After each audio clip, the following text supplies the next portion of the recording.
As I Lay Dying by William Faulkner. Characters, Themes, Summary. Hello and welcome to The Discourse. As I Lay Dying was the fifth novel by William Faulkner that was published in 1930. Like The Sound and the Fury, it is also a story of South American family on the verge of decay. Faulkner employed the stream of consciousness technique to tell the story of the Bundren family of Yoknapatawpha County of Jefferson, Mississippi. The story is depicted through 15 characters in 59 chapters of varying length.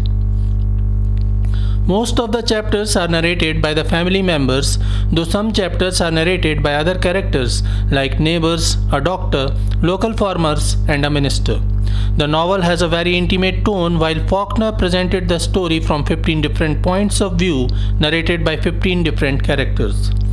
Darl Bundren is the central character. While many Bundren family members offer interior monologues in the novel, Darl's monologues are most distinct, clear, and intellectually superior. This novel is considered one of the best of the 20th century. Characters of As I Lay Dying. Addie Bundren is the matriarch head of the Bundren family who is terminally ill and about to die. She is the wife of Anse Bundren and mother of Cash, Darl, Javel, Dewey Dell, and Vardaman. Anse is a poor shellfish farmer afflicted with a hunchback. He is the father of all kids of Addie except Javel's. Cash Bundren is a skilled carpenter, eldest son of Addie. He is in his late 20s. He shows a strong attachment to his carpenter tools. Darl Bundren is the second son of Addie. He appears to be the most articulate character with high emotional intelligence. He alone narrates 19 chapters out of a total 59. Javel Bundren is the third son of Addie, a grown-up youth, probably 19 years old. He is the favorite son of Addie, an illegitimate child of Addie and Reverend Whitfield, a local minister. However, it is a well-kept secret and it appears that only Addie and Whitfield know about this. Dewey Dell Bundren is the fourth child and only daughter of Addie and Anse. She is 17 years old. A local farmer, Lafay, impregnates her and gives her $10 to abort the child. Vardaman Bundren is the youngest child of Addie, around 8 years old. He is not mentally sound. Vernon Tull is a local farmer, a good person with less religious inclination than his wife, Cora Tull. Eula Tull and Kate Tull are two daughters of Vernon and Cora. Peabody is a local doctor. Sampson is a farmer of Jefferson, Mississippi, who lets the Bundren family stay at his house. Rachel is Sampson's wife.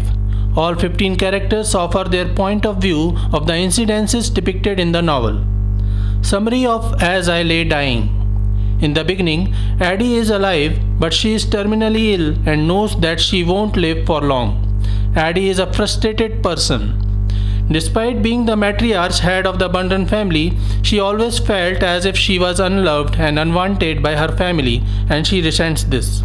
She wants to make herself count anyhow, and thus she gets involved in an extramarital affair and gives birth to Javel, an illegitimate child. Though nobody is aware of her affair, her frustration keeps building up. She has a nihilistic thought that life is nothing but an extended preparation for death, and that is what she prepares for. Cash is a skilled carpenter and decides to create an impressive coffin for his mother. He works on the coffin outside the window of the room where she lies dying. Anse sends Darl and Javel on a lumber shipping job so that they may earn some money that will help the family for the funeral. Darl doesn't want to go as he knows that it will mean that he and his brother won't be at their mother's side when she dies. However, he decides to go as the family needs money. During their trip, they meet an accident and are forced to turn back home, but Addie dies before they return. Cash completes the coffin and the family arranges for the funeral. After the funeral, Darl and Javel go back to the job to earn some money to fulfill the last wish of their mother. The family sets off to Jefferson with the coffin after they return. Addie's last wish was to be buried at Jefferson where she took birth.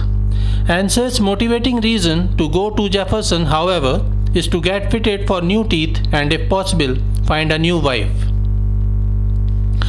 Two other sons, Darl and Jewel, struggle both with their mother's death and their own mental health. Darl is perceptive and insightful but taunts others mercilessly, while Jewel knows how to express love and affection only through violence because his mother sought violence when she conceived him during an affair with a preacher. Dewey Dell accompanies them. She is a simple young woman who is incapable of forming deep, logically sequenced thoughts, is pregnant and in a hurry to get to Jefferson for an abortion. She is just 17 years old and was tricked by a local farmer Laffey who gave her $10 to abort the child. The youngest son Vardaman is mentally retarded. He is around 8 years old and he confuses his mother with the fish he catches on the day she dies. It is a hot, wet season and suddenly a storm hits out at Jefferson while the Bundren family is on the journey with the coffin. It has been a few days when Addie died and her body starts deteriorating, creating a foul smell. The family travels in a wagon and faces many difficulties due to bad heavy rain weather. Anse continues to stubbornly reject the help offered by others while claiming he wishes to be beholden to no man, thus manipulating the would-be lender into giving him charity as a gift not to be repaid. The family is often forced to remain hungry and sleeps in barns as Anse continues to reject any assistance, including meals or lodging. Jewel had a horse that Anse sold against his wishes to get new mules for the wagon. He thinks of leaving the family but decides not to leave them in such a time of tribulation during the journey. As the family wagon crosses the bridge to Jefferson, the mighty river washes off a part of the bridge and the coffin starts going down the river. Cash heroically tries to save the coffin as his most prized carpenter tools were attached to a side of it. While Cash fails to catch the coffin, his tools fall back in the river and he breaks one of his legs while trying to save them. Two of the new mules are also lost during the ordeal. Meanwhile, Jewel saves the coffin in time. As the body further deteriorates, it creates a horrific stench and the sheriff of Madison objects to it. Anse argues against him while Cash pretends he is not suffering despite being in pain because of his broken leg. The family buys some cement to put a makeshift cast of concrete on his leg. The wagon reaches Gillespie farm of Sampson, a farmer who offers Bundren family a night stay. Sampson's wife Rachel is not very happy about it and she complains of the extremely foul and unhealthy smell coming out of the coffin. Darl gets too upset with the situation as he could no longer stand what is happening to his mother's body.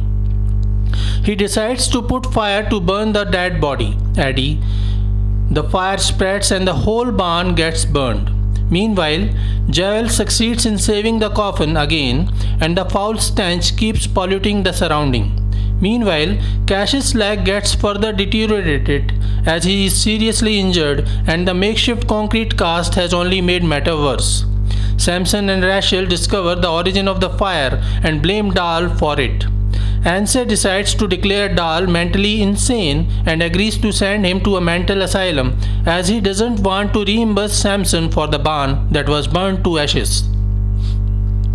The family reaches Jefferson on the 9th day. The townspeople notice the stench and complain against it. Anse borrows 2 shovels from a local lady. Anse and Jewel dig up the grave and at last they bury the coffin. Each member has their own motives to settle in Jefferson. Cash meets Dr. Peabody, who tries to cure his leg. Vardaman continues to confuse his dead mother with the fish that he caught and killed the same day Addie died. Dewey Dell visits the pharmacy for an abortion but fails to ask while the pharmacist tricks her into having sex with him. Later on, Anse threatens Dewey Dell and forces her to hand over the $10 that Laffey gave her for an abortion. Anse decides to get new teeth and soon he proposes and marries a local woman of Jefferson from whom he borrowed the shovels. He introduces his new wife and Mrs. Bundren to his family members. So this is it about As I Lay Dying. We will continue to discuss modern American English literature. Please stay connected with the discourse. Thanks and regards.